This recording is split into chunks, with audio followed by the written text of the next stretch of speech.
देखिए, जब जब सरकारें गूंगी बहरी अंधी हो जाती हैं, उनको सुनाने के लिए जनता को सड़कों पर आना पड़ता है। हम पिछले 5 दिन से, जब से ये एनटीए का पेपर लीक हुआ, इसके तार बीजेपी के लोगों से जुड़े, बीजेपी के नेताओं से जुड़े, हम लगातार ये कह रहे हैं कि आप इस पेपर के बारे में जो जिम्मेदार लोग हैं उनको बर्खास्त करिए।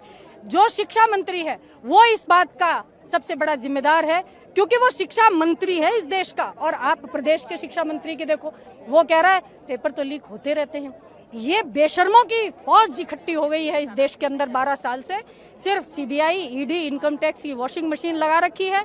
लोगों को डराते हैं, धमकाते हैं, मशीन में डालते हैं और पाक साफ बाहर निकाल लेते हैं।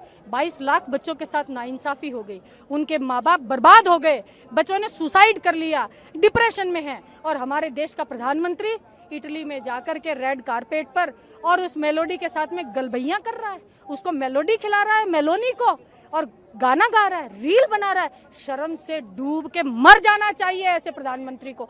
उनको कोई अधिकार नहीं है अपने सीट पर बने रहने का। जब देश का युवा सुसाइड कर रहा है, आत्महत्याएं कर रहा है, और देश का प्रधानमंत्री चॉकलेट खा रहा है, चॉकलेट खिला रहा है, शर्म की बात। इससे बड़ा बुरा काल, ये कहते हैं अमृत काल, मैं कहती हूँ इससे बुरा युग इस देश का कभी आया नहीं आज तक।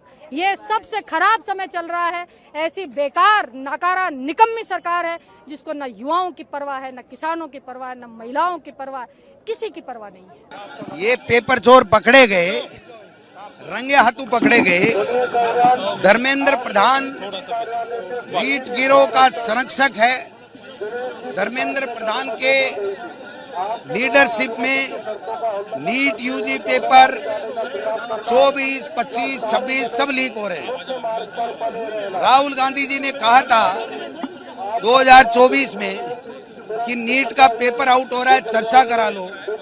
इन बेईमानों ने, नीट चोरों ने चर्चा नहीं कराई।